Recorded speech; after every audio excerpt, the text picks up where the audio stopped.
I wanted to talk about this male loneliness epidemic, NEET, N-E-E-T, which is an acronym for not in education, employment, or training, and refers to young people who are not employed and not in education or training. The term is often used in economic and social statistics, commonly refers to young adults between 15 and 24. Boy, that is scary to see that that's becoming an epidemic, but I'm really not surprised. It's like, what I hear about now is like from the young guys. I'm fortunate at 37, I know what life was like before the internet and after the internet. I mean, when I started driving my car first time, got my license, I didn't have a cell phone. You know, my dad was telling me like, you're trying to get to work, drive down, take exit 120, and then you'll pass the McDonald's and go to your second light and take your first right. I mean, that was how I got around, without GPS. I know what dating was like in high school before the internet and social media. Well, the internet was around, but no one had cell phones. Nobody had, social media accounts. But this new generation that's growing up quite lonely with very little hope for the future. And now you see this AI wave coming that's basically replacing a lot of the jobs, even highly skilled jobs. So you've got these guys that are sitting around watching porn addiction. You got women, it's never become more cool to sell themselves through, like OnlyFans. I don't even like getting on Instagram because some reason the algorithm is convinced that I want to see like hot women wearing basically minimal clothes. Like they wear those spandex that are so tight and revealing that it's basically nude.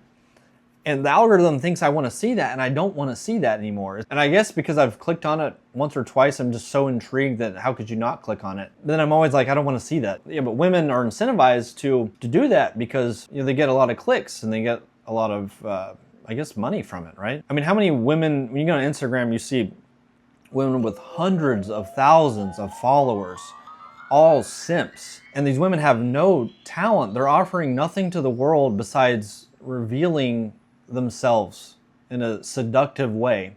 And there's always some joke, like a woman at the gym, like, oh, look, I dropped this. And she'll bend over and it's like, I guess they think that us guys are just so animalistic, easily trained like a dogs. I guess we are.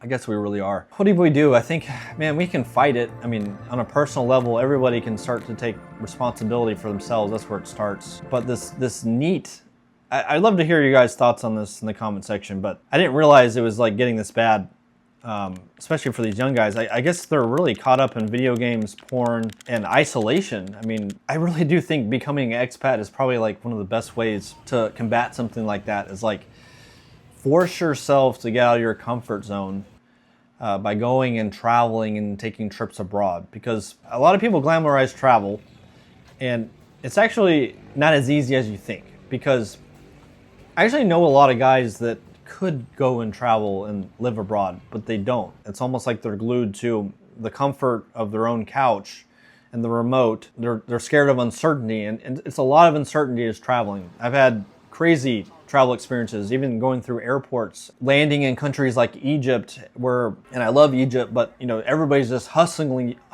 you and combating you and negotiating with you, and it's like just complete chaos. And I've walked the streets of Kampala, Uganda, where I was the only white person out of 10,000 people I could see. And I learned how to move safely. Like, number one rule of self-defense is to always run away. Don't engage in a fight if you can avoid it. So learning to keep your back to the wall if you're feeling kind of intimidated, or pull into a shop, throwing them deep into the swimming pool and say, you better learn to swim, is what traveling has been like. And I've been a solo traveler most of the places I've gone. So I get this NEET thing is, I grew up pretty introverted.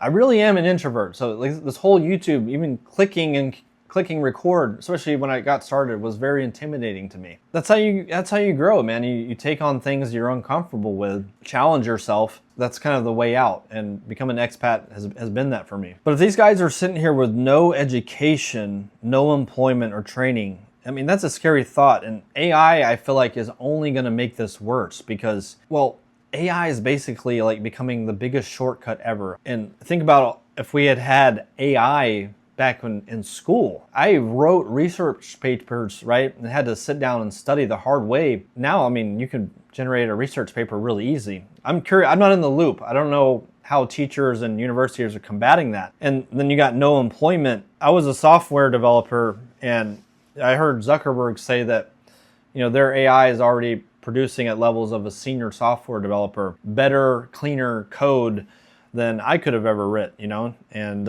if AI ends up doing everything, a lot of my self-worth is tied up in doing things. Human beings are meant to do things. We're meant to be utilized and work with our hands and earn things. If everything is just handed to us, I feel like I would be incredibly unfulfilled.